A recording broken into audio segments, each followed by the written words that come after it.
basketball championship between the number 10 seed, the Iowa Hawkeyes, and the number 7 seed, the Brigham Young University. Let's meet the starting lineups. First for Iowa at forward, a 6-foot senior from Dysart, Iowa, number 42, Timothy Reedy.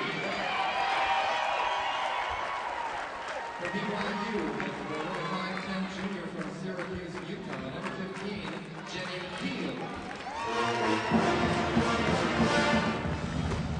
For Iowa, at forward, a 6'2" sophomore from Osseo, Minnesota, number 51, Krista Engelberg. And for BYU, at forward, a 6'2" senior from Colorado Springs, Colorado, number 33, Ambrosia Anderson.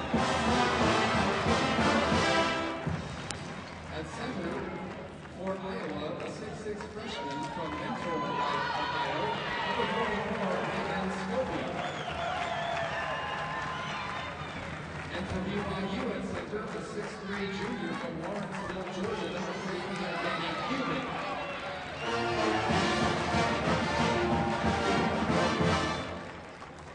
For Iowa at guard, a 5'6" senior from Alton, Louisiana, number 10, Crystal Smith.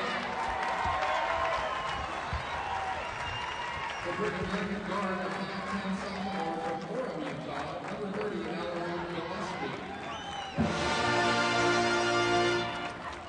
For Iowa at guard, a 5'6" freshman from Portland, Colorado, number 11, Christy Smith. For Brigham Young at guard, a 5'10" junior from Irving, Utah, number 35, Belinda Johnson. The coach for Iowa is Lisa Blunder. For BYU, Jeff Jenkins.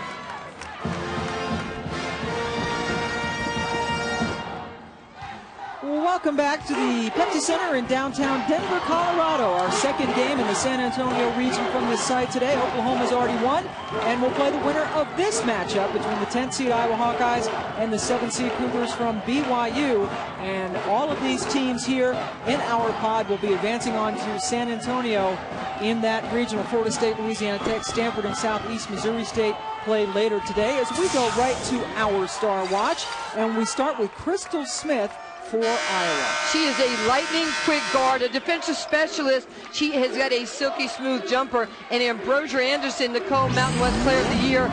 Amazing what she's done since her last season. There's another Smith for Iowa, Christy Smith. She is a freshman from nearby here in Thornton, Colorado. Pressed into action because Lisa Bluder lost 3 starters to ACL injuries during the year. And Melinda Johnson, sort of an all-everything honorable mention, all Mountain West Conference player for BYU from a very famous basketball-playing family. And the pride of Marion, Iowa. Lisa Bluder grew up about a half hour from Iowa City and now back coaching in her 6th season in Iowa, getting her club into its 4th appearance in the NCAAs in her 6 years. And Jeff Judkins, the head coach for BYU. This is Women's Basketball Championship coverage presented by Orbitz. And there's Juddy, his players call him that. Yeah, he's really good with them. I love the fact that he handles them with professionalism. He's there for them on a family-type basis. He's just, he's a very knowledgeable coach. And after the tip and over and back, we'll give the basketball to Iowa as they come out in their road gold uniforms. Their black uniforms were destroyed by an overzealous equipment guy at the University of San Francisco, burned their black unis, so now they got to go with the gold. Pam Ward joined by Hall of Famer Nancy Lieberman, and Heather Cox manning the sidelines for us as Vandeventer misses the first shot. How about another one? That one rims out. Iowa with a couple of offensive rebounds on that possession, but don't get a bucket.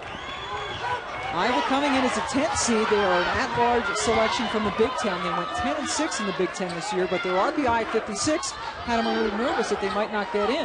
Yeah, they were a little nervous about it, but I thought that they played really well down the stretch. You know, a year ago they had 20 wins, didn't get in. That's why they were a little nervous about the seeding and selection.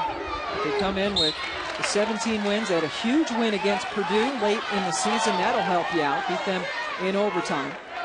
And so Iowa coming in, this is the 3rd time they have ever played BYU. BYU won both games, one in 1980 and one in 1981 when nobody was born in one of these teams, so it doesn't mean a thing. That shot is off the mark. And a shot clock violation after the air ball gives it over to the Hawkeyes. Let's take a look now at what Iowa has done to get in. Well, they get into the tournament. They're the highest scoring team in the Big Ten. They do a very good job defensively at all. And you know what? If it's a tight game, they led the Big Ten in foul shooting. They had a school record. They shot 76% from the foul line. In fact, that is not only tops in the Big Ten, but 6th in the entire country. Very good free throw shooting team. And we're still waiting for our first basket. BYU from the Mountain West. They were the regular season champions, but lost to Utah in the final, their arch rival. Utah also getting into the tournament. And 13 seconds left to go in the shot clock. In fact, Mountain West tournament, they were here 1 week ago. That's where the Mountain West tournament was played, right here at the Pepsi Center. Yeah, they're very familiar with this. They'd like the results to be different as you see what they have done during the course of the season. But, you know, Brigham Young has an unbelievable defensive team. They only give up 55 points a game. That's 16th in the nation. Come in 25-5. They were 13-3 in the league. And there's their star, Ambrosia Anderson, with the miss.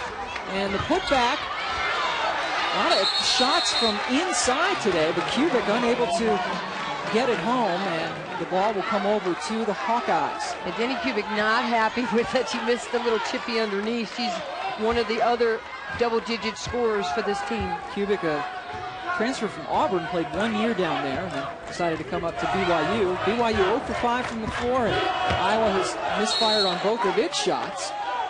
As both of these teams trying to get things going. Our first game, Oklahoma beat Pepperdine, and the winner of this game will play Oklahoma and Courtney Paris. Well, both teams come out, play man-to-man defense. They get denying hard in the passing lanes. They'll play 3/4 on the post.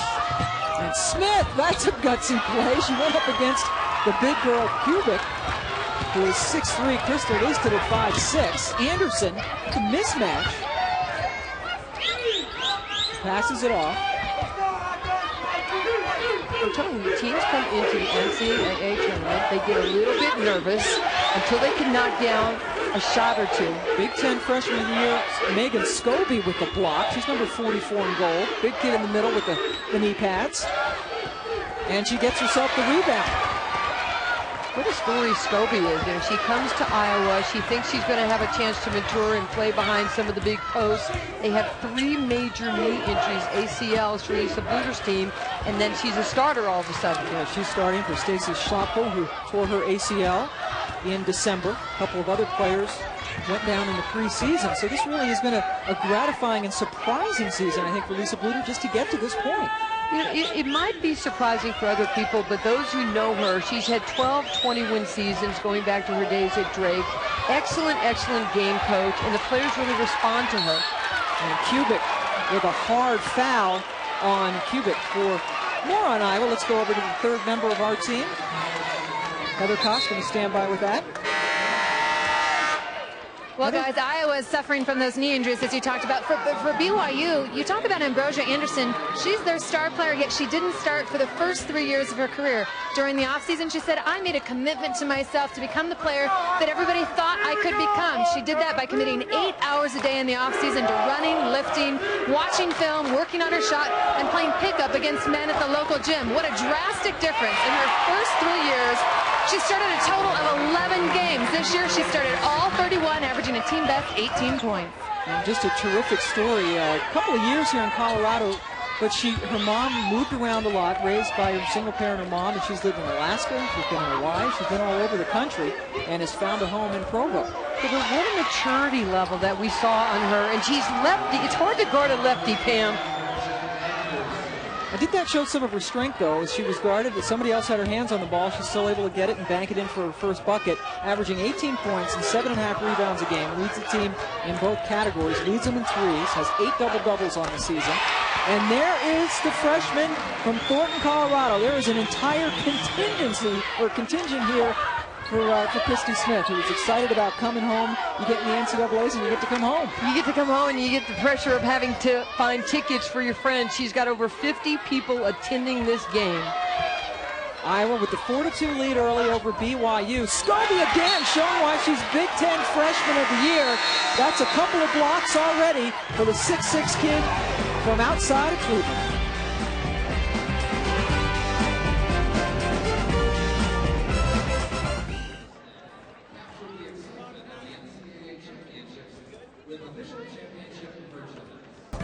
ESPN2's exclusive presentation of the NCAA Women's Basketball Championship is presented by Orbitz.com. It's that easy. Orbitz and go. And in part by Kia Motors. Kia, the power to surprise. And Flamethrower Grill Burger at Dairy Queen with jalapeno bacon. Do one carefully. Video is from right down the road here in Denver. That's the U.S. Mint, Nancy. That's where they make the pretty money. I think some of these people would like to have some of that quan. I think after what Courtney Paris did today, maybe she should get her face on one of those quans. Give her a couple of years, okay? Don't give her everything in one season, Pam. Well, 21 minutes, 27 points, 11 rebounds, 4 blocks today. And Oklahoma's win is Keel knocks down the three-pointer.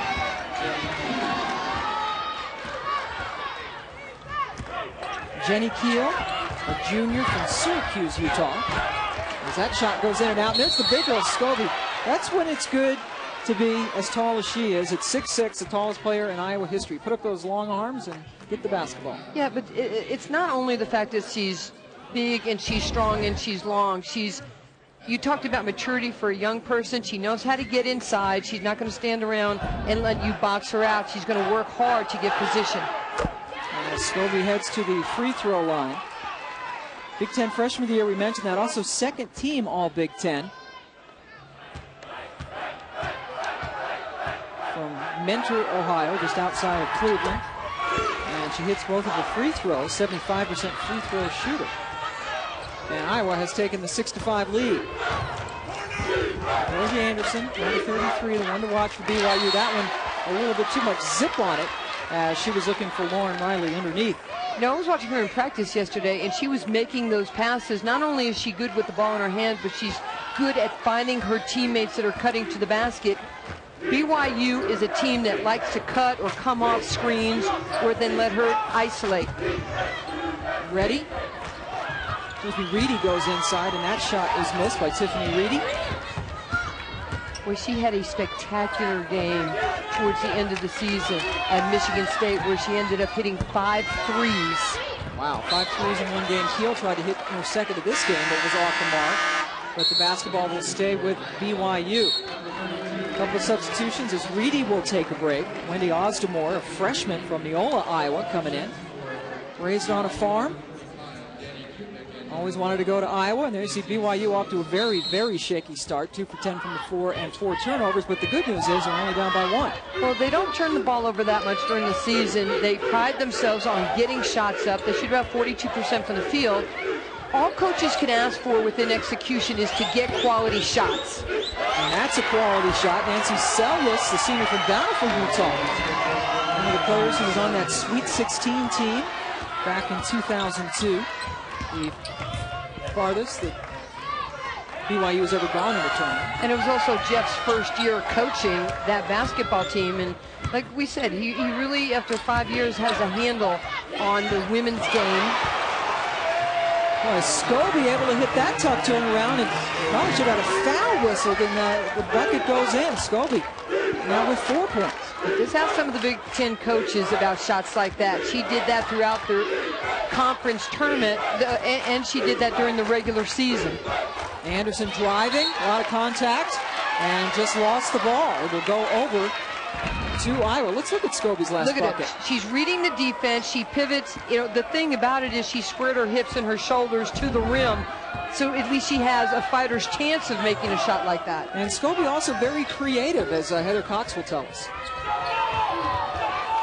Indeed, she gave the Iowa team a sweet treat when she accepted a scholarship offer. She let the Hawkeyes know of her decision by sending to practice a huge cookie with a riddle that read, okay, follow me, guys. Eeny, meeny, miny, mo, catch Furky, that's the mascot, by the toe. He has a secret you want to know. This is where Skouby wants to go. And hard to believe she was a highly touted recruit. She was deciding between Purdue, where her parents went, as well as Virginia, where she has family, and ended up picking Iowa. Coach said it was one of the greatest days of her career when she knew that Skouby at 6'6" was going to become a Hawkeye. And how about that? I love the cookie touch, and I'm sure that her teammates like the cookie touch too because they got to eat it. Well, yeah, they got to eat the sweets, but I have to tell you, this is a pretty cool team. They're a lot of fun. They're very close to each other. They love the program Saved by the Bell. They have a club where they go and they get together and they watch that TV, the reruns, and Dennis Haskins, Mr. Belding, we got them on the phone with him during a game out in Michigan, at Michigan State, and these guys just went nuts that Mr. Belding called them to wish them luck. Anderson off the mark. Fun group of kids. Lisa Bluter having a good season with them. And boy, Skouby has come through as a freshman, really depending on youth. The freshman averaged 31 points per game. And here comes Anderson. Ambrosia Anderson being looked at by WNBA scouts. And that banker is off the mark. Yeah, there are some scouts that are looking at her because she's long, she's lanky, she can play multiple positions, she can put the ball on the floor. We talked about her passing skills. And she had some big-time offers coming out of high school and decided to come to BYU, member of the Mormon faith, and decided that that would be a good fit for her. And it took a while, but now as a senior, really blossoming. And she only blames herself for that. Anderson knocking it down over Oddstamore. She doesn't by any means blame Coach Judkins for not playing her. So she was not consistent. She was not in great shape. And finally, it's like a light went on before her senior season. She worked hard, and now she's very good. And, the smart thing about players like that, she said that she sought out the advice of Aaron Thorne, who plays in the WNBA, and other professional players. She wanted to know what the next level was going to be like, and they all said conditioning. Yep, there are a lot of spots and not many people to fill them. Anderson looking to fill one next year, but right now, BYU up by 1.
Welcome to ESPN2's coverage of NCAA Women's Basketball Championship presented by Orbitz. And this year marks the 25th anniversary of the NCAA Women's Championship. To celebrate, we're spending the season counting down the top 25 championship moments, revealing number 1 in the title game April 4th. Time now to spotlight moment number 10, brought to you by Singular.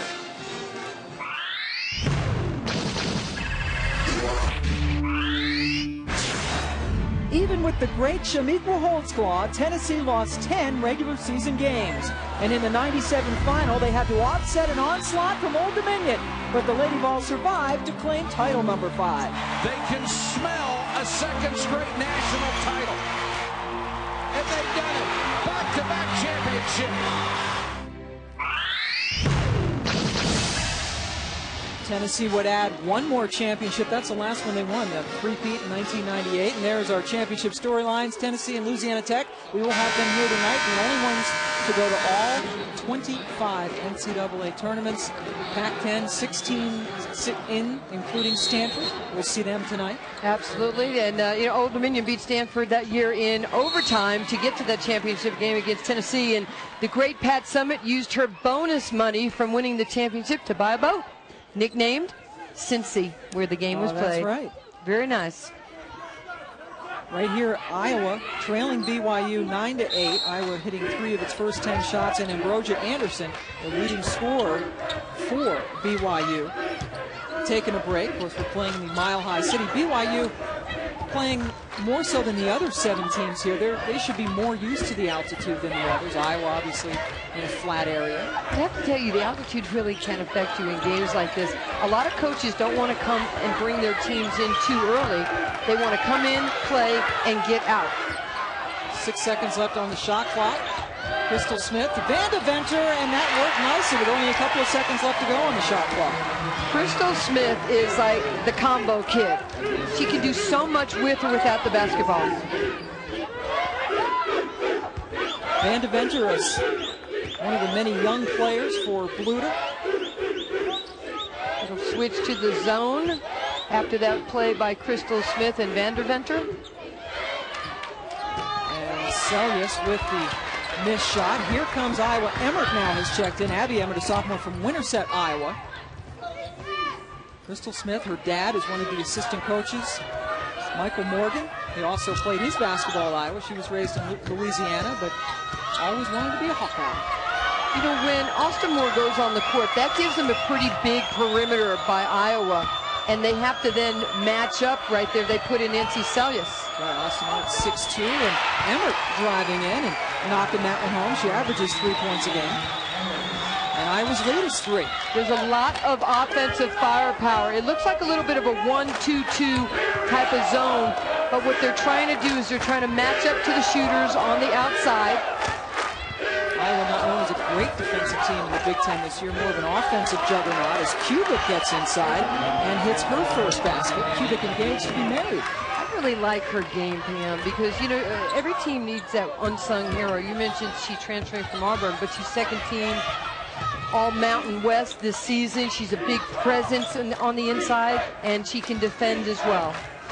BYU now only down by 1. Close game between the 10th and 7th seeds. We are in the San Antonio region.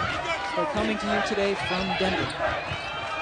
Kasperic, one-on-one, and gets fouled by Kubik, who turns around and looks at the official and says, "Oh, come on." But the foul obviously will stand. Kubik picking up her second personal foul. So many times when you are shooting the basketball, you'll get that foul on the wrist depending on where your release point is. If you push the shot, you get it blocked or contested. If you release it high, there's a propensity to hit the player on the wrist. 3 substitutions for BYU. Ambrosia Anderson coming back in. And Kubik with the 2 personals will sit down. There's Ambrosia so far with 4 points, averaging 18 per game. Both these teams are going to go deep to their bench, and that's what I love about these two coaches. There's going to be a lot of matchup type strategy during the course of the game, whether they're going inside or going outside. Kasperic, not a good free throw shooter, now only 7 of 15 on the season, as she missed both in that trip. And she heads to the bench. And the supplementary players for Coach Bluter. Brigham Young felt this year that one of the keys to their season was when they went to New York to play Seton Hall and Stony Brook, and they won both those games. But what happened was they bonded, they went to Broadway, they went to see the Lion King. Some of those things, like when teams go to Europe, it's so important for them to come together as a group, and those trips, sometimes those long road trips do it.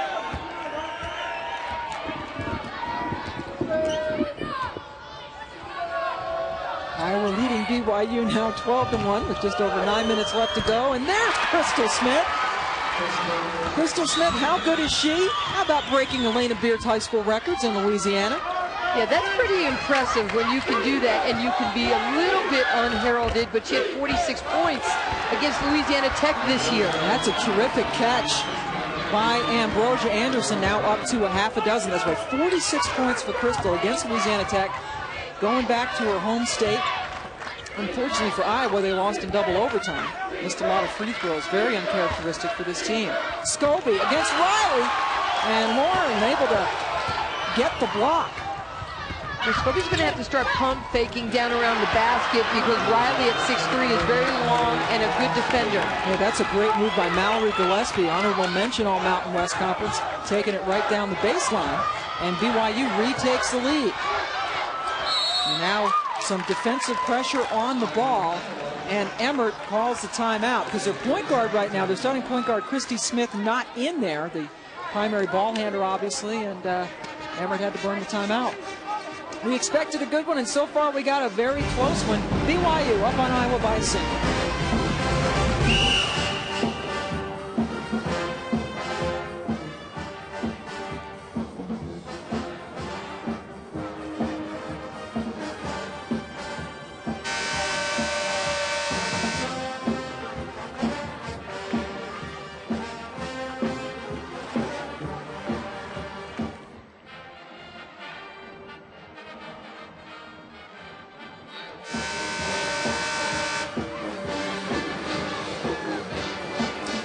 We join you from Denver, Colorado. BYU up a point on Iowa in the first round action. The winner will go on to play Oklahoma, the 2nd seed in the San Antonio region. They beat Pepperdine on this court earlier today. Well, Pam, you were just talking about Christy Smith, the point guard, who's a freshman, who would have had a year to develop behind the junior, Lindsay Richards, but she was one of those kids who went down earlier. She had an ACL. She's had 3 ACL injuries to her right knee. Freshman year, summer of 04, summer of 05. Just an injury-depleted career in Christy Smith. Well, it's baptism by fire. You put a freshman in there to play the point, and she's had a very productive season. Scored in double figures 5 of the last 8 games has Christy. And more importantly, I'm sure for her, gotten her team into the NCAA playoffs. It's tough sometimes because teams will overlook you because of your height. Or lack thereof.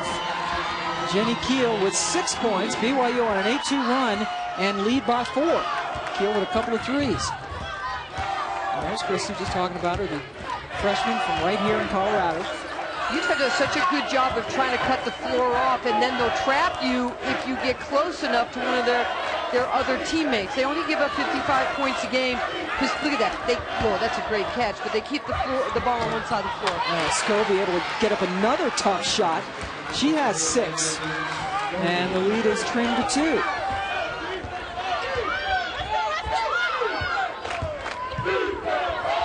Rosa Anderson working against Janae Graham, who is checked in. Graham has a beastly knee brace as well. She hurt her knee earlier this year. That's an MCL injury. Oh, Riley, that's a nifty move, but she's unable to get it home. Born from an athletic family. Her dad, Steve, is here, former NFL player.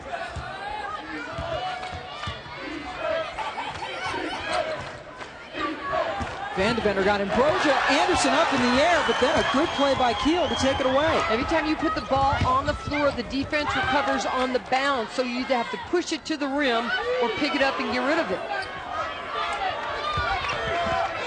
Bounce pass inside. And Riley with her first basket, sophomore from San Clemente, California. Very good rebounder and defensive player, able to get her first bucket. They're really stringing it out. It almost looks like an NBA-type defense because they string out, screen roll, and they try to trap it, but they don't release right away, Utah. Skouby showing some nice touch again, but that one off the mark. 5:31 left to go in the first half. BYU up by 4. Ambrosia Anderson, Co-Mountain West Conference Player of the Year, has 6 points for BYU. Crystal Smith has 4 so far for the Hawkeyes.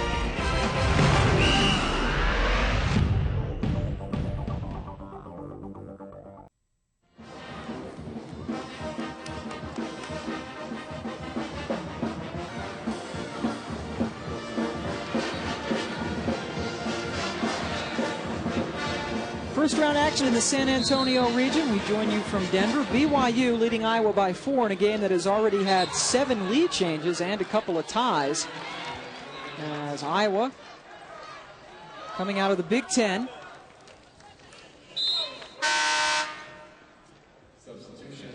Taking on BYU as Kasparek heads to the bench and Ozdemore is coming back in. Both coaches using their benches very liberally so far here in the first half. Ambrosia Anderson, that's the star for BYU, number 33. Vanessa Hudson with the basketball, only 5'4", backup point guard. Riley, they will let her shoot that all day, because again, the book on her is she is not a good shooter, and she missed that one. 51% from the floor, but not a good jump shooter, to clarify. Well, she's an inside presence. She does shoot 51%, but that's a lot around the baskets, put back, and she's not a great step face-up shooter. Missed that wide open jumper. Skouby at 6'6", being guarded by Riley. 6 seconds left on the shot clock, so you give it to Smith. She misses it. Ozdemore can't hold on to the rebound, and the ball will head over to the Cougars. One of the reasons why Iowa is struggling offensively, watch this right here. See Ambrosia right there. She's stepping out. They've never released the trap yet, and Iowa has not really didn't have recognition that they should have gone back to the side of the floor that the ball came from. They could have slipped that off a screen roll right to the rim. And Ambrosia at 6'1", long, getting in the way of that passing lane. Meanwhile, on the other end, Lauren Riley showing that she is nifty around the basket. Will head to the free throw line. Yeah, and one of the problems is Iowa averages almost 73 points a game. Thus far in the game, they have 16 points. One, they're not knocking down face-up jump shots, and they're not getting easy opportunities on the inside. Riley's only a 42% free throw shooter, but there was a lane violation. She had missed it anyway. Pam, you're in her head. You're in her head. Am I getting in her head? You're in her head. I don't want to upset her dad. Steve Riley is here, the former offensive lineman for the Vikings. You're a big Vikings My guy, fan. number 78, Steve Riley. But his kid can't shoot free throws. 42%. That's not good.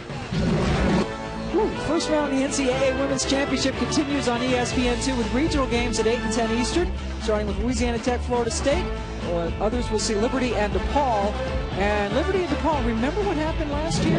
Liberty beat DePaul in the second round in College Park after they took out Penn State. So a little revenge game maybe for DePaul. Doug Bruno has a great memory, and I'm sure he will prepare his DePaul team for that, and Kyra Smith will come with the goods. Yeah, Kyra Smith, terrific. Now a senior for DePaul. BYU's biggest lead of the game right now is at 6, but they missed that chance to extend it to at least 8. There's little Christy Smith.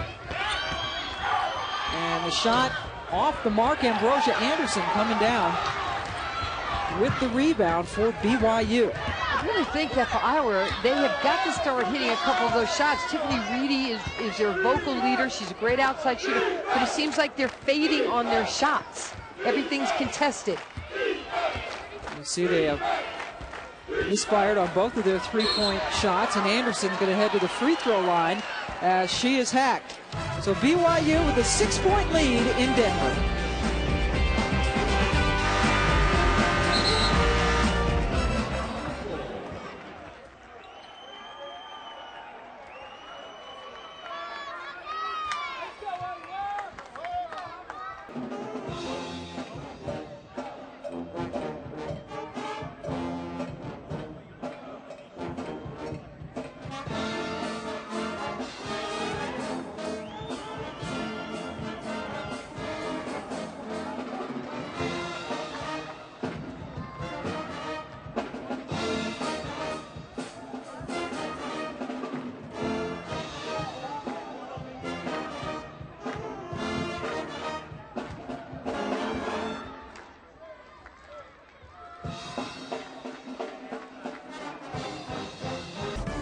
ESPN2's exclusive presentation of the NCAA Women's Basketball Championship is brought to you by State Farm. Great service and great rates. You can get it all from State Farm.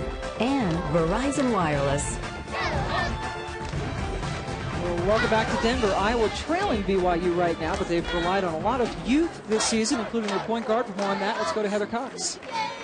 Lisa Bluter told me she never would have believed they would have made the NCAA tournament field, knowing that they had 5 knee injuries, including their starting point guard, starting center, and their most experienced player. But of course, the silver lining has been the play of the 2 freshmen that have earned starting roles because of those injuries. Megan Skouby was a highly touted recruit, but never imagined that she'd become the leader she has so early in her career. And Christy Smith is living her dream, starting as a freshman in the NCAA tournament in her hometown. She grew up right here in Denver and is playing in front of over 50 friends and family, including her father, Drew, and lots of her former high school teammates and friends. That's right. She went to Horizon High School in Thornton, Colorado, right outside of Denver. She was a 4-time all-conference player and also all-academic player.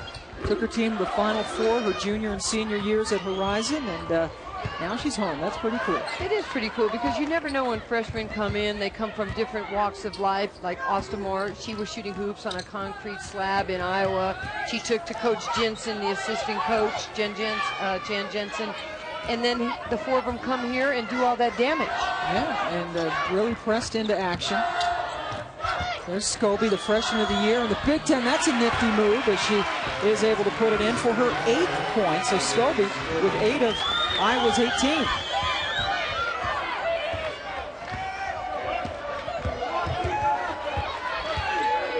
Ambrosia Anderson continues to work. And then the ball gets away. Smith's quick as a what? A whip? Oh, my That's God. quick. That's her. There's fast, and then there's Crystal Smith, who is remarkable. All she's done is just lead from every position on the floor.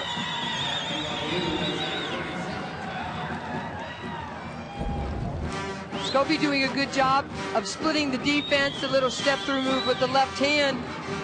The quickness to get through the double team and keep her eyes on the rim. And watch this, look at the quickness right here. Smith goes to the ball, doesn't go to the player, and then has presence of mind to go hard to the rim. This is a kid that gets to the line. She knows how to create contact. Crystal Smith, first 2 years, averaged under 3 points a game. Her last two, 18 points. And she came in with a very heralded class. Remember Joanna Salverson, Lindsay Richards. I mean, these are people who came in, and she was kind of known as the coach's daughter. A little bit of a stigma. Oh, you're Michael Morgan's kid. That's why you're on the team. That's not why she's on the team. She's very, very talented. Yeah, no, she's a star. She's first team all Big Ten this season. And you mentioned her improvement from her sophomore to her junior year. Look at that right there. The difference, last two, 17 points a game. That's not because Daddy coaches. That's because you're getting it done.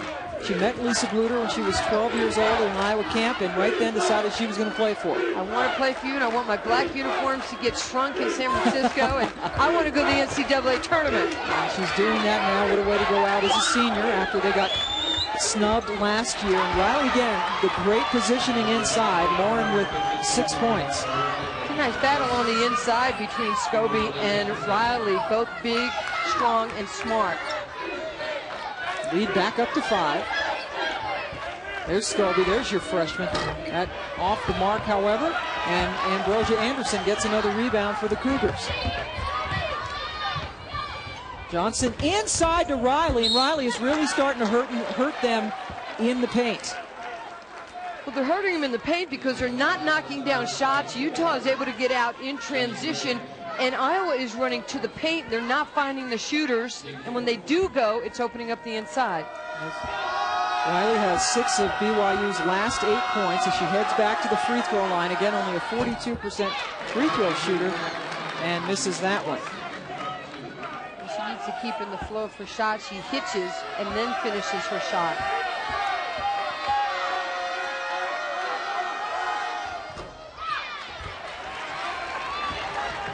Lauren Riley missing both free throws. BYU, though, up 5 on Iowa. The winner will play Oklahoma on Monday night here in Denver. This is part of the San Antonio Regional. Pam Ward joined by Nancy Lieberman and Heather Cox as Crystal Smith heads to the free throw line for the Hawkeyes. Crystal Smith so enamored with Coach Bluter when she met her, she was going to go to Drake and play for her at Drake. And that's where Coach Bluter was before she went to Iowa. And then Coach Bluter went to Iowa, and she says, now I'm going to Iowa. She would have followed her, I think, to the ends of the earth to play for her. What a compliment. Well, most kids would do that. They want to go to the person that they feel confident will take them to the next level. And, you know, Iowa is a storied basketball program. See, Vivian Stringer was there for many years, and they end up going to the Final Four back in 1993. And they ran into Katie Smith in Ohio State, and then Cheryl Swoops with the 47 in the championship game. Yeah, that's nice to put 47 in a title game on somebody. Obviously a record that still stands. Gillespie gets inside. That's a nice pass from Anderson to find the cutting Gillespie. Well, that's beautiful. Against the 2-3 zone, you send your cutter from behind the zone. They don't see you if you're not playing that man-to-man principles. For BYU, again up by 5. The other Smith, that's Christy Smith, the freshman, with the miss. And one and done for Iowa. Iowa doing a nice job of switching their defenses, trying to keep BYU off balance. Anderson very comfortable on that baseline. Drew contact, but no foul. And we are inside a minute in Denver. Crystal Smith taking it to the hole, fearless for the 2. You know, and she's only 5'6", but she has great elevation, and you make layups with your eyes. She never takes her eyes off the box. She's got 10 points. Ambrosia Anderson with the 3. Hit that one over Graham. She's into double figures with 10, and the shot clock is off. Could not stop talking about what Jeff Judkins has done for her in her career. The confidence he had on her, in her, even when she wasn't playing her best ball. Skouby, oh my goodness, that's 3 on Riley, and that's a very hard foul. There's a reason Skouby wears knee pads. Right there. She needs more pads than just on her knee on this play. Exactly. That was a hard foul, but Riley, she's 6'3". The sophomore plays hard. And that was a very hard foul, and now Skouby composing herself, able to retie her shoes. It's a veteran move right there. You get a little bit of extra time, a little recovery time to breathe before you shoot your foul shots. And that's 3 personal fouls on Riley. Jeff Judkins has not taken her out of the game. Okay, he will at the next whistle. Okay, finally the recognition. A lot of coaches don't like to play players with 2 personal fouls in the first half, and she is substituted 4. For live stats and game recaps from all rounds of every championship, go to NCAAsports.com, the official online home for all 88 NCAA championships. Pam, if I wasn't here with you, I would. Oh, it's a terrific site. It's a great site. You know, for Iowa, Crystal Smith has made 3 of her last 4 field goals attempts, and she started this game 1 out of 4. And Crystal Smith has scored 6 straight points for the Hawkeyes. She has 10 points on the day, and the last 6 for Iowa, as they'll try to stop BYU from lengthening its lead. Ambrosia Anderson hit her last 3, and unable to get that one home, and BYU will head to the locker room up 30-25. Ambrosia Anderson and Crystal Smith are stars, both of them in our Star Watch, leading their teams in scoring as we hit the break. So at the half, BYU leads Iowa 30-25. Let's send it back to the studio now. Our trio headed up by Trey Wingo.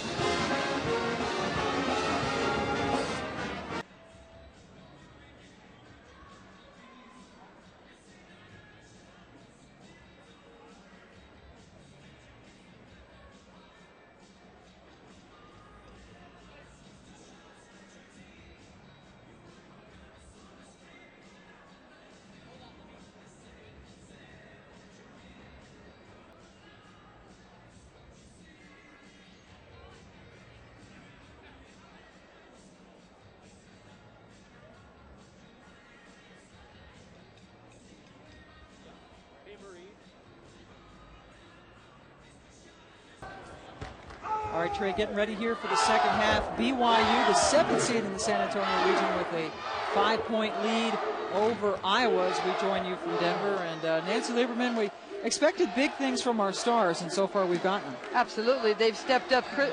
I like the fact that Crystal Smith has 10 points, but she's 4 of 8.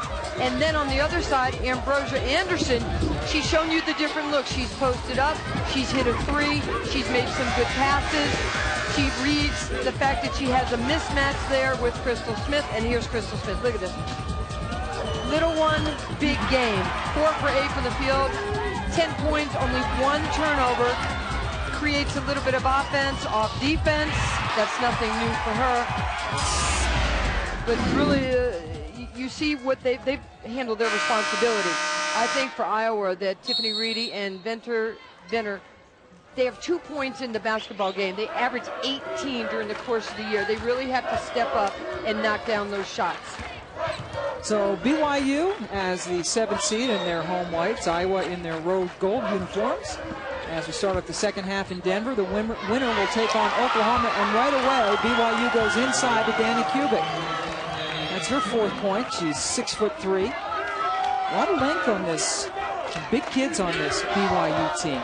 They're big, but I like the fact that their game plan is to establish the inside and get her touches early. Smith trying to keep it going, but misses, and Anderson travels as she comes down with the rebound. Let's go over now to Heather Cox. Heather. A couple of notes from both sides for Iowa. Coach Bluter not happy with the way that they rebounded. Out-rebounded 20-15 in the first half. She also said, you know what, we're shooting poorly. We've really been bothered by BYU's pressure defense. Now for Coach Judkins, he said, we struggled against their press. We gave them easy turnovers, easy buckets early. We also have to do a better job containing Crystal Smith's penetration. And then he added, when Ambrosia Anderson is mismatched with Crystal Smith, we need to take advantage of that. Be patient, move the ball around, and find her during those mismatches. Well, what Lisa Bluter is saying is the rebound factor is going to be key for them, because they were out-rebounded in each of their losses this year, but they are 10-0 when they out-rebound their opponents. And that's something, too, that we had noticed, that Ambrosia Anderson sometimes matched up against Smith, and they have not taken advantage of that mismatch. And Coach Judkins wanting to do just that. It's just a discernible height advantage for Anderson. See, I would try and establish Krista Vanderventer right now, because she hasn't had very many touches in this game. She's only had 3, and she has 2 points. Shot clock now down to 6. Crystal Smith, the senior, sees it and drives right inside, where she is met by 3 BYU players, Kubik especially, standing her ground. Tough play for Smith at 5'6". She took it too close to the rim. She's not big enough to elevate over people. You have to think about that mid-range pull-up jump shot. Only 2 seconds for Iowa to get off a shot. And they get it into Skouby, and they will not get a shot off because Johnson did a very good defensive job just batting it around, because if there's one touch, really, you're not going to get a shot off. Yeah, but you also have to, on a short clock, as you see what Iowa has done here with Smith and Skouby, you have to be able to run something to the rim on a short clock. There's no time to catch and shoot. So the ball goes over to BYU. Melinda Johnson, number 35, with the basketball. The brothers know Coach Judkins very well indeed. Inside, Kubik got very good position and was unable to hit that shot. And then Kubik right in the way of Christy Smith. Another turnover. And they're going to call a foul now against Iowa.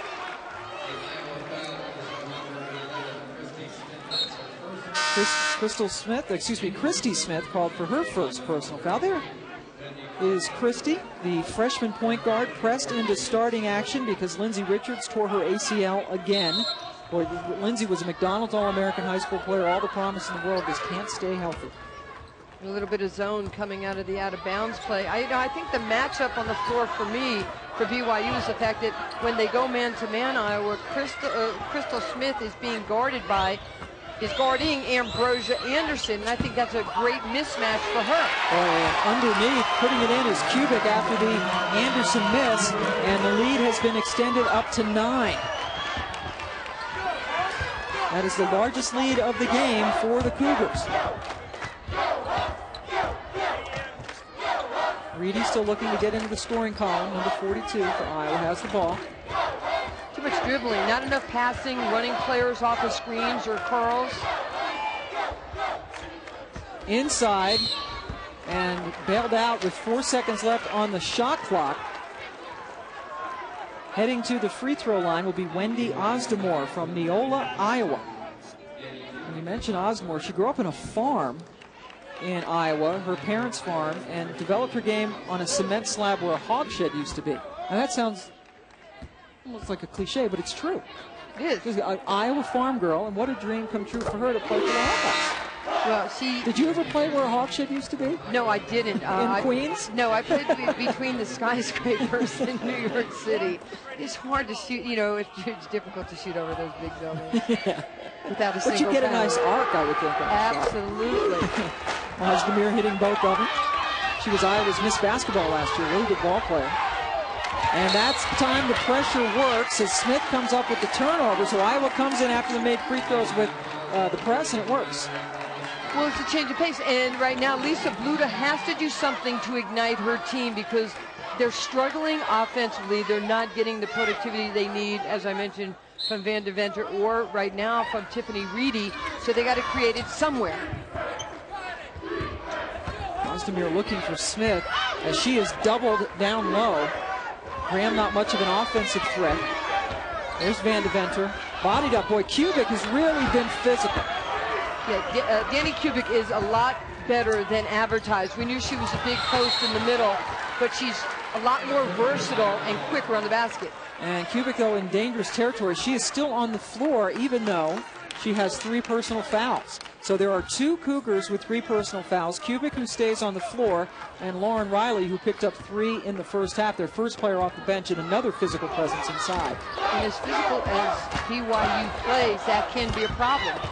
Kubik gets the rebound. Crystal Smith trying to draw the foul, and Lauren Riley's going to come in at the next whistle. So looks like Coach Judkins is going to substitute a player with 3 fouls for another player with 3 fouls. Oh, Ambrosia Anderson, you cannot leave her alone like that. Makes them pay. And look at the enthusiasm on her face. She knows that she's feeling it right now. She's playing the best basketball of her career. Heather mentioned she put 8 hours a day in the gym in the offseason, and she's seeing dividends. Boy, Smith just gets plowed into by Johnson, who again does not like the call. That's Melinda's second. Let's go back to Ambrosia's last bucket. Ambrosia came into the game. See, she used that little footwork to create separation. Came into the game today with 56 threes on the season. And that was a nice screen set by Danny Kubik to give her just a split second more of time to get that shot off. But you know, they were working in practice on that footwork where you just push with the outside pivot, you create separation from the defender. Ambrosia Anderson went to high school here in Colorado Springs, which is south of Denver, about an hour or so south of Denver. Grew up without a father in her life, so Coach Judkins has kind of become that father figure for her, and it's worked out. Oh, it's been fantastic. You know, here's again a star, just like Courtney Paris, who goes to the coach and says, am I shooting too much? Am I taking too many shots? When your best player does that, I think that's when you know you're not in trouble, and the other players have acquiesced with no problem because they're winning and they're in the tournament. And that time Anderson sets a screen. Great ball movement. I mean, all 5 players touching it, and then Riley pays it off. The payoff is going to be that they shifted the defense side to side. They make 5 or 6 passes, and then they got the best shot available to the rim. Largest lead now is 11 points for BYU. Yeah, BYU certainly looks like they're very comfortable on this court. And you had mentioned they lost a week ago to Utah. Shot clock at 8. Vandeventer going up against Riley. And how about Riley still playing aggressively even though she has 3 fouls? I'm just disappointed in the shot selection right now by Iowa. They're not getting any easy shots. Everything is difficult. Oh, Ambrosia, she blew your assist. Riley does it for the 3rd time, and they get her for her 4th personal foul. Boy, Riley had a gift opportunity the first time around. Instead, she has 4 fouls. But Ambrosia Anderson, 3 of her last 4 shots she's taken have been 3s. She's made 2 of them. And she is leading BYU now to its biggest lead of the game.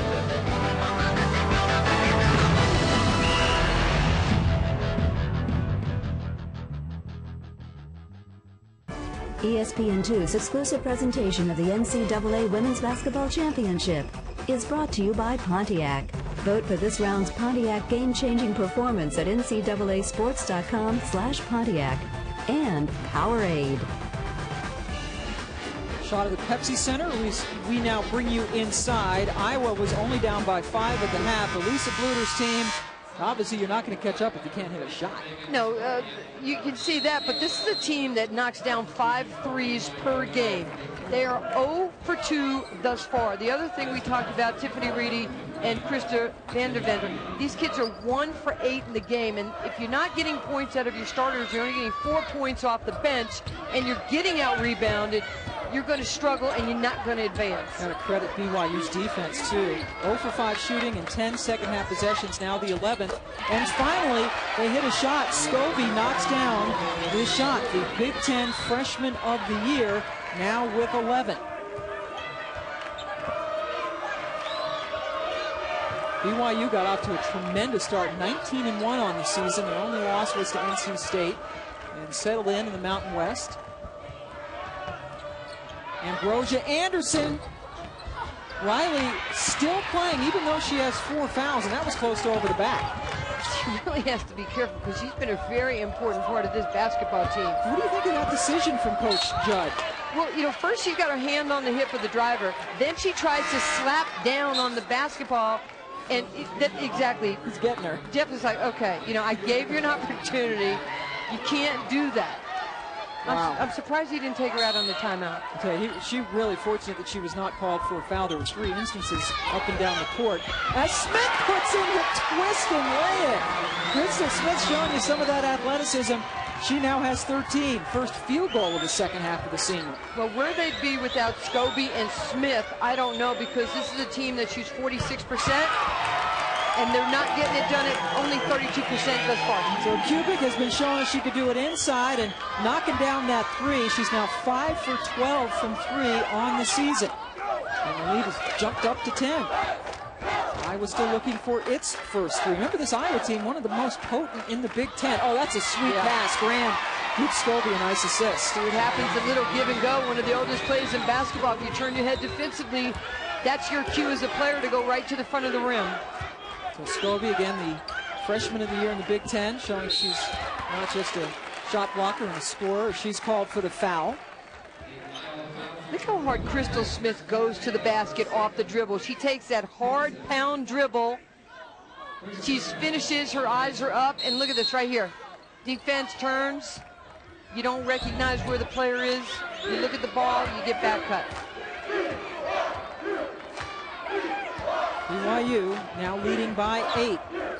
The winner will play Oklahoma on Monday. Anderson getting herself free on the baseline, and little Christy Smith comes up with the rebound. Her 50 friends and family in the crowd cheer the Denver native. Graham to Vandeventer. That's a nice pass in the last couple of possessions. This is the Iowa offensive team that we have known to enjoy during the course of the season. That time going against the grain and waiting for the defense to make a mistake.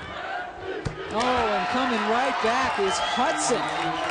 Vanessa Hudson at only 5'4", knocking down her first 3. She is 43% from long range over the season. Well, she had an ear infection earlier in the season. It kept her out 2 games, and she's really struggled to come back from that, but she is a shooter. And she showed us there on that 3-point attempt as we approach 12 minutes to go in the second half. Anderson gets a hand on it.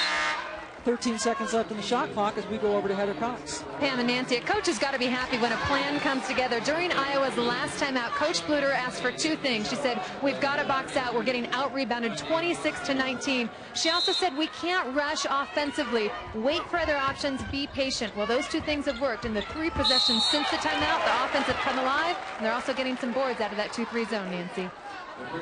Well, the 2-3 zone, what they're doing is they're really taking away the inside. If you go 2-3 zone, you're taking away inside. If you go 3-2, you're trying to match shooters on the wings. They're doing a much better job of it the last couple of possessions. And now 4 personal fouls, Nancy, on Danny Kubik. And here comes the other 4 personal foul girl, Lauren Wiley. So Coach Judkins is just going to keep shuffling them in and hope they don't foul out. It's going to be a problem because, you know, both those guys have been very instrumental in what BYU has done in this game against Iowa on the inside. Well, Vandeventer worked her you-know-what off and still was not able to get that shot down. So a couple of players with BYU, they're big the 2 big inside presence girls is what I'm trying to say. Poorly. Very eloquently. Whatever, both have 4 fouls. And Riley, who was in, and Kubik, who is now taking a break on the bench. A little bit of, see that motion? Oh, you got to make those layups. Lauren Riley missing another layup. As we have a 45-36 lead for BYU. Now let's get you up to date with other stuff and Trey Wingo.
Well, welcome back to Denver. BYU with a 9-point lead over Iowa. The winner advances to play Oklahoma on Monday night. Courtney Paris, all she did today, 27 points, 11 rebounds, 4 blocks as Oklahoma took care of Pepperdine.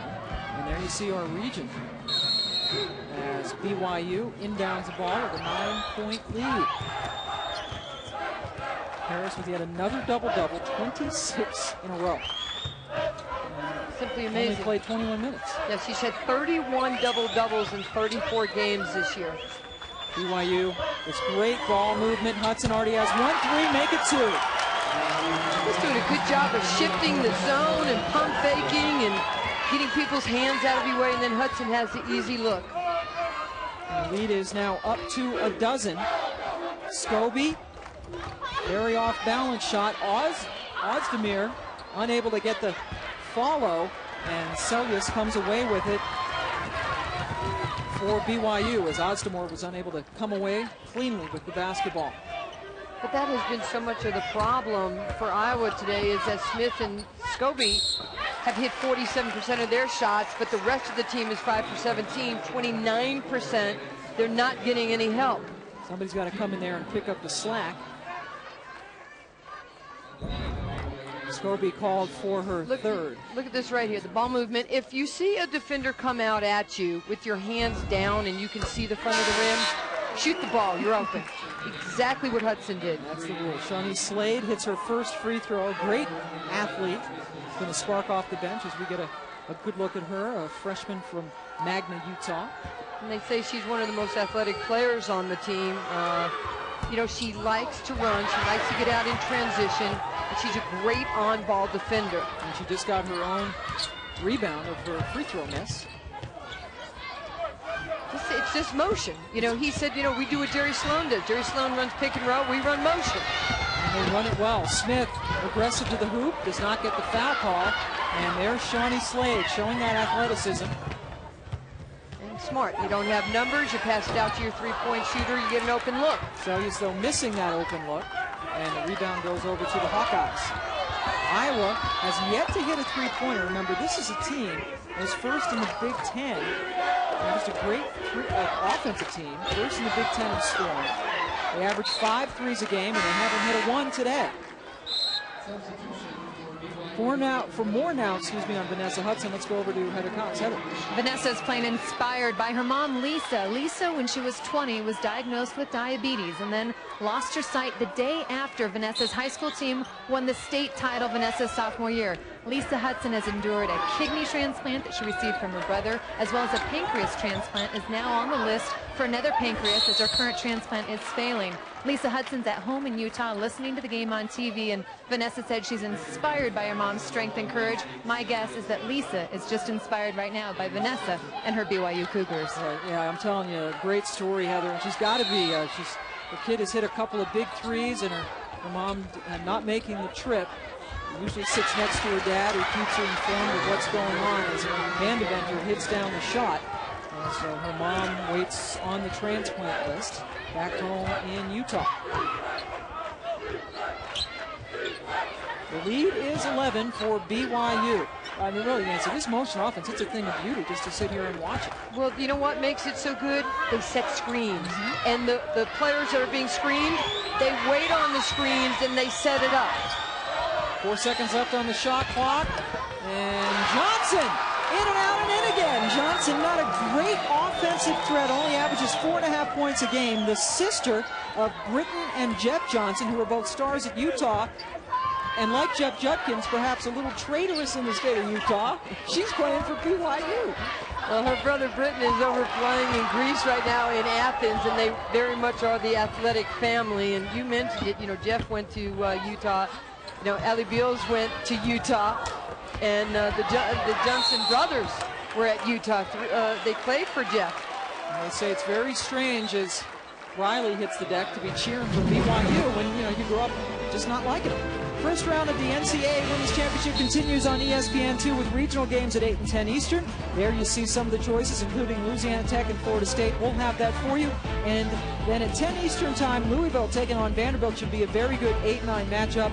And check your listings for the game in your area. Right now, BYU looking good, beating Iowa by 14 in Denver.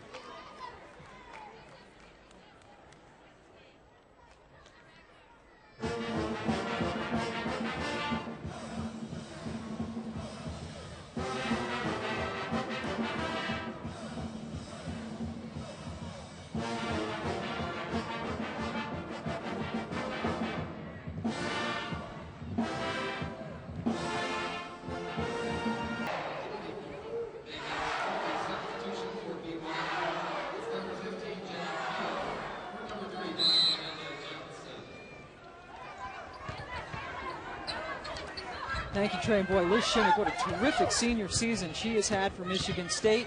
Of course, they lost Kristen Haney, Kelly Rohrig, and Shimmick she's just tough, man. Well, Shimmick credits so much of her development and her counter moves to the wonderful assistant coach that Coach McCauley has in Al Brown, getting in the gym and working with her on a steady basis. Largest lead now for BYU, up to 16. BYU out rebounding Iowa by 10. They've also made 8 more three-point shots, as that shot is nailed home by Krista Vandeventer from Minnesota, Osseo, Minnesota. Honorable mention All Big Ten, was an all-freshman selection last season. Now Iowa going back to man-to-man defense. You know, they really have to get something going. They have to get some stops. See, there's a mismatch right now between Smith and Anderson. Get the ball to Anderson, not by her knees. Yeah, and they did it late, and they also did it because it was late. Vandeventer was able to go over and double down on her. But still, BYU doing pretty well, thank you. Ambrosia Anderson with 15 points. There's her latest bucket.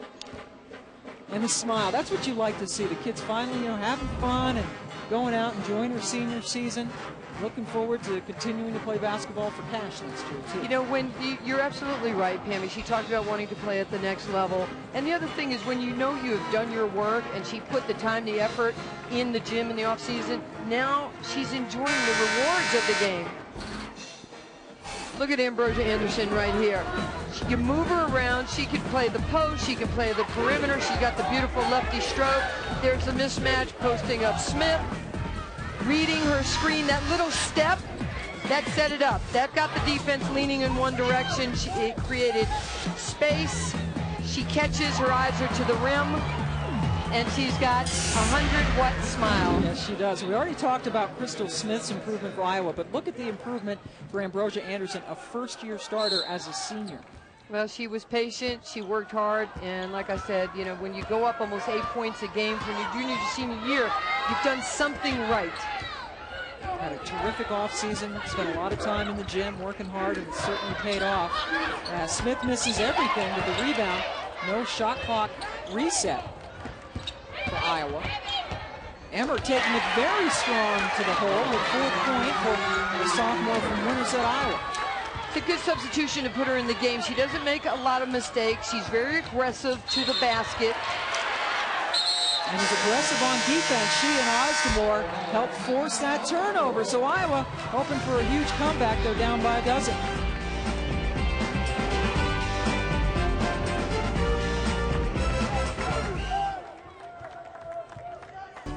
ESPN2's exclusive presentation of the NCAA Women's Basketball Championship is presented by Orbitz.com. It's that easy. Orbitz and go. There's a view of downtown Denver. Great city. Things were buzzing last night, St. Patrick's Day in downtown Denver. You were kind of out of the mess, weren't you? No, I was having dinner with Steele Berry, the great coach, former coach of Colorado, and boy, what a job she did there for 22 years. One of the best defenses I've ever seen, man-to-man. As Graham draws the foul, Graham is giving his team some energy. And that is 5 fouls, everybody, on Danny Kubik. She has fouled out of the game. Kubik so important to this team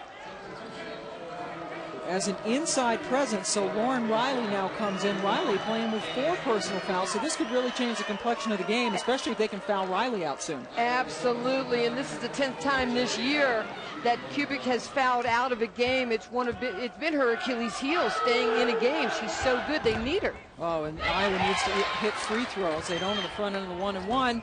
Still looking for their first 3 of the game as Smith misses. And again, the hustle by Graham keeps the possession alive. Kubik goes out with 9 points and 9 rebounds. And now Riley working down against Van Deventer.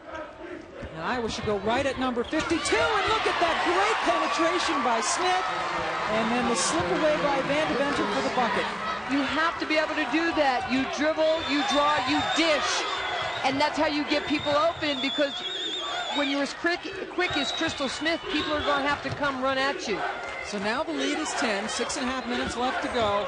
Oh, and that's a nice cut by Keel, but she's unable to get the basket. And Iowa re-energized now as Emmert runs the point.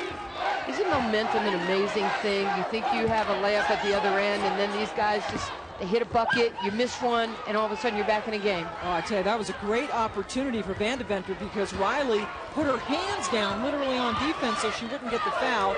And Van Deventer, perhaps anticipating contact, missed the shot badly. But the ball comes back to Iowa. And that's the great inside pass from Smith to Van Deventer. And it's so smart, and kids are taught that all the time. If somebody double teams and you go to the front of the rim, if you're a big and Crystal Smith is your teammate, go to the rim. And here comes a big Skouby, the Big Ten Freshman of the Year at 6'6", coming in, and now she's going to work a little bit perhaps against Riley in the middle. And Pam, it's really unfortunate because the senior Tiffany Reedy is 0 for 3, no assists, no turnovers in 14 minutes. She's been sitting on the bench. She's one of their best offensive weapons. Crystal Smith is their very best offensive weapon. Now with 15, Iowa has scored the last 8 points of this game, and we have a game. Okay, well, we're not expecting a run by the highest scoring team in the Big Ten. At some point, BYU knew that this was going to happen. How do you weather that? Anderson, a fadeaway jumper, not a great shot, and Graham gets the rebound. So Iowa with the surge.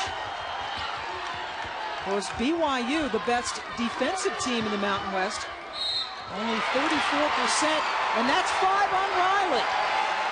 That's it. They do it. That's the 3rd straight time they've gone right after it. It finally works. And Judkins will take a timeout for BYU because his 2 big girls are on the bench with 5 fouls. It's the first time Riley has fouled out of a game this year, and this is where you're going to see the depth of BYU, or the lack of depth by BYU in the post area.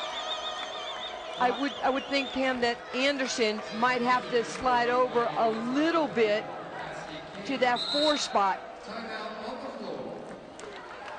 So Riley fouling out with 8 points and 6 rebounds. But she's been a huge presence in the middle along with Kubik. They both fouled out of the game. And Coach Jeff Judkins takes the timeout. Well, he takes the timeout, but now he has to put in the freshman Cassie King, who's not used to playing a lot of minutes. She's a big body at 6'3", and she's from Provo High School, where she was All-State. But now, okay, here's your baptism by fire. She has to go into the ball game. 5 minutes and 14 seconds left. Plenty of time now for Iowa. They are still riding this 8-0 scoring run. And you see Riley give her a little advice and a pat on the back, saying, "Go get him, kid." And we'll have to see how the freshman does, as you see Kubik and Riley sitting together on the bench, both of them fouling out. Yeah, that's a lot of fouls sitting next to each other. That's 10 fouls right there. But, you know, Coach told us yesterday at practice, Judkins, he goes, post defense is our #1 priority. Conversion, taking care of the ball. Well, post defense, that failed. Yeah. Skouby hitting the front end of the 1-and-1. Team fouls now 8 for BYU. Iowa with only 4. Skouby is 75% free throw shooter on the season. Misses the second one, and the rebound is ripped down by Gillespie. So that 9-0 run now for Iowa, and they trail by 7. But this is a pretty big possession right here by BYU. They have not taken good shots the last 3 or 4 times down the floor. They have no inside presence to shoot from, so I would think they want to find Anderson. And they use King as a screener. Shot clock at 7. The 3. Is there a Swiss job by Melinda Johnson, her second three. She's only 24% from long range on the season. She's got 2 big ones today. Well, she leads the team in assists and steals, and she showed you she can knock down the big shot. Oh boy, Crystal Smith perhaps trying to do too much, but Graham bails her out. Interesting that Emmert has been running the point during this run with the freshman Christy Smith on the bench. Well, I think it's pretty smart because now you get to push Crystal Smith over to where she can shoot the ball a little bit more. Boy, Skouby with a tough banker. Megan has 14.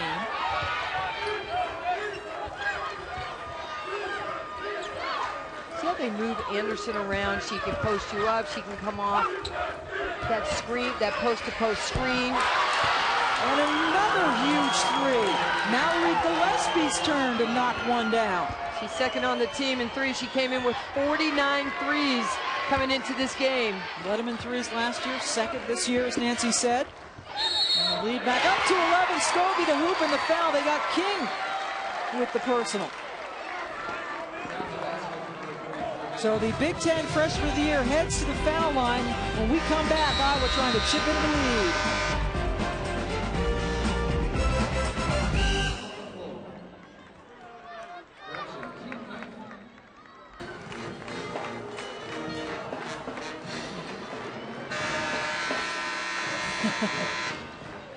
A couple of Russians there, huh, Craig? As that's coming up from Indian Wells in California. But right now we join you from Denver, Colorado. As our game reset, Megan Skouby, pictured, the Big Ten Freshman of the Year, leading the way with 14 points. And there is Kubik and Riley, between them 10 fouls. And now they are forced to play Cassie King, who actually has been taken out by Jeff Judkins. Now you're looking at pretty much 5 guards because you're going to slide Anderson to the middle. That'll be a very difficult matchup for Skouby if she has to match up with Ambrosia. But let's see what they do right here. Iowa's made 6 of its last 8 shots to cut into this lead, and Graham has done a pretty good job defensively on Anderson. Not that anybody could ever shut her down. Look at the quickness. And then gets her own rebound and just cannot buy one, and Skouby gives it up to the littlest player on the floor, Crystal Smith. And Anderson forces the turnover. Ambrosia Anderson, the senior. Okay, BYU needs to slow it down, take a breath. Hudson needs to get the ball in the middle of the floor because their clock is their greatest ally right now. Use clock, look for a good shot. Anderson says a 3 is a good shot, but it's not. That was not a good shot. Plenty of time left on the shot clock. Iowa needs possession. The more you use the clock and execute, the less opportunity they have to stop the clock, score, and set their defense. Heading back to the foul line as Nancy Seljas grabbed the arm of the Iowa player, of Skouby. That's the second for Seljas. And now 10 team fouls against BYU. Double bonus for Iowa now the rest of the way. Meanwhile, Iowa's only committed 4 team fouls. And they're a very, very good foul shooting team, as you alluded to already. They have a school record this year, 76%. They led the Big Ten. 6th in the nation, as Jeff Judkins takes the timeout. Again, he went to Utah, was a terrific player there, also an assistant under Coach Majerus for 10 years, played in the NBA. After he played at the U, drafted with Larry Bird, and then came back to Utah, and now he's at BYU. Let's take a look at him. You'll know it's old because of the shorts. Well, what's wrong with the short shorts, Pam? Well, some of you look good in them. What do you, Coach Judd? Look at this right here. Little inside pivot, the turn, nothing but net. It went in. That's Juddy, as his kids call him, and he's a big 70s music guy, and does a lot of trivia with his players over that.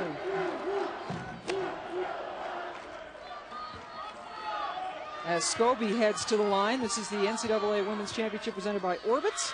The winner will play Oklahoma on Monday. Skouby's been clutch at the line, now with 19 points. She averages 14 per game, and here's the pressure from Iowa. But BYU breaks it relatively easily. Gillespie gets bumped, and Graham knows that she committed that personal foul, her second. Well, I would say that you might want to keep the ball in the middle of the floor, because if you go to the sideline, that's exactly where Iowa wants the ball, because they're going to trap you with 2 defenders and use the sideline as a 3rd defender. Make them come to you. They're playing man-to-man right now. Still only the 5th team foul. So BYU still a couple away from heading to the line. Skouby out on Salyas. And that three off the mark. Skouby goes up and brings it down. Yeah, again, I know Utah likes to, BYU likes to take the first quick shot, but that was 17 seconds on the shot clock. You can still get a quality shot deeper into it. Very, very crucial right now is the clock as we hit 2 minutes. Skouby has scored 8 straight points for the Hawkeyes, trying to make it 10 over Anderson. That was a tough shot, one-handed, and Melinda Johnson gets the rebound. Oh, Anderson cutting to the basket, and they get Skouby with the foul.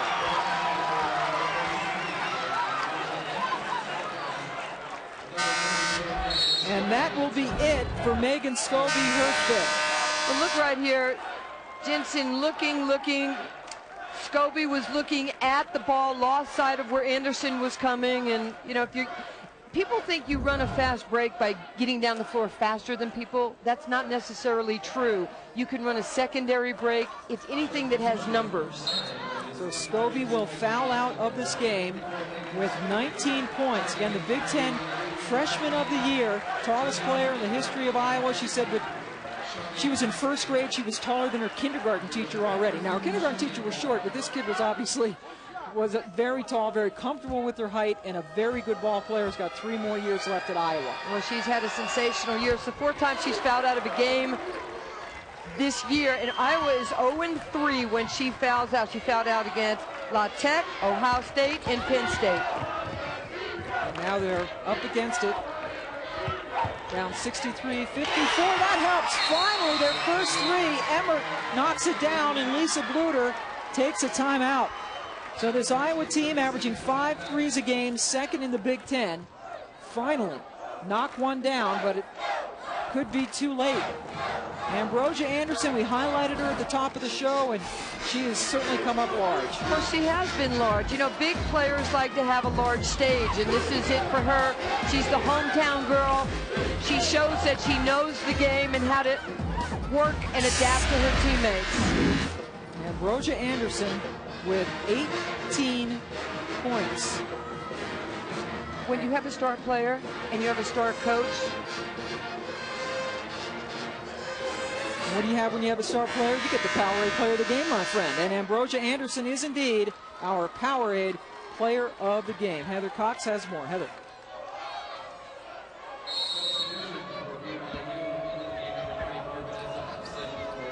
I'm going, after seeing the relationship between Ambrosia Anderson and Coach Judkins, hard to believe that they had never even met. In fact, Judkins had not seen Ambrosia Anderson play live until she actually came to Provo. He'd seen her a little bit on tape. His assistants had watched her play, and Ambrosia Anderson said, you know what, it wasn't as important to me. It wasn't about basketball as much as it was about religion and finding balance in my life. So I was willing to take that risk and come to Provo having never even met my head coach.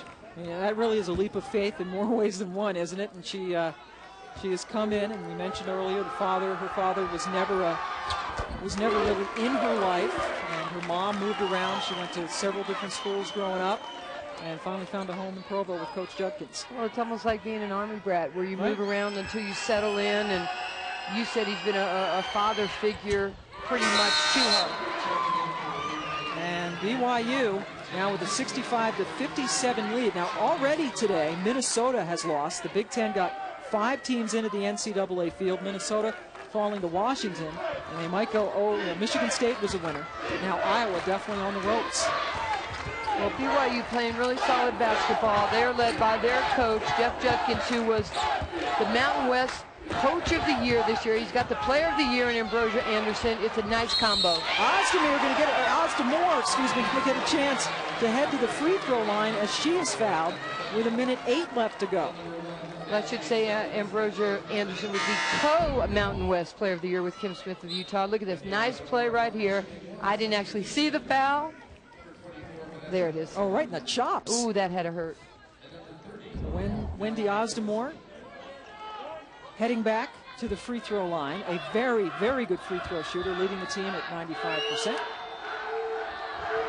And it's 3 for 3. That's a nice touch on that. And we're talking about beautiful rotation on her shot, but it's only a 2-possession basketball game. Right, only a 5-point lead, and there's still a minute to go. Put the ball in the middle of the floor. Just run your step, run your motion. And Hudson has come off the bench to play a lot of point in the second half. Make them come get you. And a timeout taken by Coach Judkins with 8 seconds left to go on the shot clock. Draw one up. Looks over to the officials, wants to know where the ball will be inbounded, and that will affect the play he calls. Let's take a look at the bracket. Oklahoma with a win this afternoon against Pepperdine. Courtney Paris with 27 points and 11 rebounds in 21 minutes. And let's take a look. In case you joined us late or didn't get this game in your area, you missed CP3. Oh, yeah. This she absolutely is a pleasure to watch. A fantastic touch around the basket. Her defensive presence always being felt. The #1 rebound. Oh, did you hear the slap? Oh, that means that's mine. #1 rebounder of the country. Beautiful save right there. And knows how to create offense on the inside. And after the game, she told our Heather Cox, because we are here Mile High, she's drinking a lot of water. They always tell you to be hydrated. As you look at the numbers, be hydrated when you play in altitude. She left the court early in the first half, went back and actually threw up. And she said she drank too much water and was too hyped up. And then she comes out and scores 27 points in 21 minutes. And Pam, it is just so wonderful of you to We share need detail. that detail of her story with us. The kid is amazing. She is amazing. She can yak and still come out and score 27 points in 21 minutes. I love that. Right now, let's reset this game. Both teams with one timeout. Possession arrow in favor of BYU. And this is huge with 8 seconds left on the shot clock and a 5-point lead. Yeah, well, you have to get the ball in bounds, which they did. And there you go, little one-on-one isolation. That's a three, and she missed it. Graham bowls in for the rebound, and here come the Hawkeyes. 1-on-3. Smith trying to do too much, but she drew the foul. Very fortunate on that because she was 1-on-3. Well, she's the type of player that numbers don't mean a whole lot to her because she always feels so confident with her ability to get to the rim. Look at the speed right here. She just comes right at the defender. She's the action, you're the reaction. And now Smith at the free throw line, an 85% free throw shooter. Anderson hacked her. BYU has now been outscored 23-11 by Iowa during this run. Well, she's been to the foul line more than anybody on the Iowa basketball team this year. She's the senior, wants to keep her career going and have the opportunity to play Oklahoma. Pressure now with 32.5 seconds left, about 2.5 seconds left between the game and shot clock. And Melinda Johnson, only a 63% free throw shooter, heads to the line and will be shooting 1-on-1. Tim, I have to tell you, BYU has allowed Iowa to play themselves back into this game because they've had poor clock management the last 2 minutes of this basketball game. Both of their big kids foul out. Judkins kind of rolling the dice and letting Riley and Kubik play with 4 fouls. They're both gone. And Johnson misses the front end of a 1-and-1. About a second between the game and shot clock, and Johnson, nope, that's not a foul. Lisa Bluter called the timeout. There's actually 1/10 of a second difference between the shot and game clock. Okay, she came down, Crystal Smith, so fast down the sideline. Lisa Bluter might wish that she didn't call that timeout because she was headed for a layup. She was blazing into the line and into the lane. So Crystal Smith, the senior, and Megan Skouby, the freshman, bringing them back. Well, the beautiful split of the defense here. She's such a streaky, confident type of player. Skouby just did a great job of establishing herself down low and fighting for position here. And she's a really nice finisher.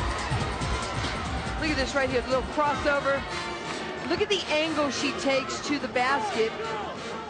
Very fortuitous of, I guess, for the timeout. Yeah, the ball was knocked out of her hands, so she wasn't going to get a clear shot, obviously, with the basket. And you see the gentleman with the clipboard with his back to us, that is Crystal's dad. That's Michael Morgan. Played at Iowa, the assistant coach, and this kid always wanted to play for Coach Bluter, and everything has worked out. And Coach Morgan hoping his little girl has at least one more game left in a Hawkeye uniform after today. Well, the way she's been playing, she's just so tenacious and gritty, and you want the ball in her hand because she'll make something happen. Let's go over to Heather Cox. Heather. I was able to eavesdrop in on the Iowa huddle. Look for Crystal Smith. That's their first option. They're trying to get her the ball on the baseline for the open three. All right, they need the three, obviously, to tie it up. Crystal has hit 35% of her threes on the season, but 0 for 2 today. I would foul. If they need a three, make them shoot 2 foul shots. Don't give them the opportunity. Smith behind. This is a three, and it's well short. Rebound to BYU, and with 11 seconds left, they head to the free throw line for a 1-and-1. They're really fortunate on that play because they gave Iowa a couple different looks at a three-point shot. Why not foul them? They need 3, put them to the foul line for 2. That's something that some coaches don't agree with, stopping the clock and giving them theoretically some points. But you see, Iowa's struggling from three-point range. They're actually, as we update that, they're 1 for 6 from three-point range. Ambrosia Anderson, they've now missed another front end of a 1-and-1. Iowa's not out of it. And a timeout taken before the foul. 6.8 seconds left to go. If you're Coach Judkins right now, you want to get inside his head and say, Coach, tell your girls to foul? You're speechless. I've never seen this. Well, first of all, they wouldn't be in this position if they made foul shots, because that's how you win basketball games. In tournament play down the stretch, you close out games with making foul shots. Boy, and Emmert, who is an 84% free throw shooter, misses the shot, double bonus, so she had 2. So now do you miss it and try to kick it back for a 3? Well, yeah, you at this point you have to. She misses it, but Anderson gets the rebound and is fouled with 5.5 seconds left. And to me, you have the same strategy. If she makes the foul shot, which would be optimal for BYU, then it changes it to a 4-point game. You're talking about 2 possessions. If she misses it, I would foul. Only a 64% free throw shooter missed the last shot at front end of a 1-and-1, and that one might ice it. 19 points now for Ambrosia Anderson.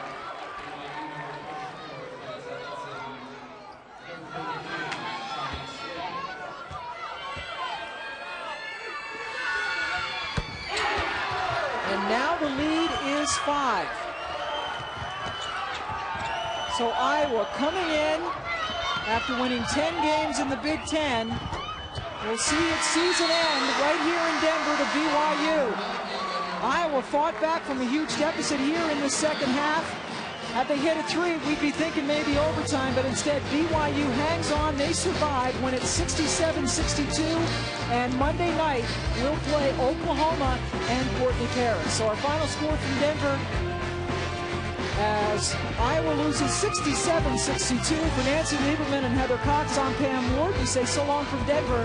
This has been a presentation of ESPN, the worldwide leader in sports. Now time to head back to the studio. Big game, Ambrosia Anderson. Take it away, Trey.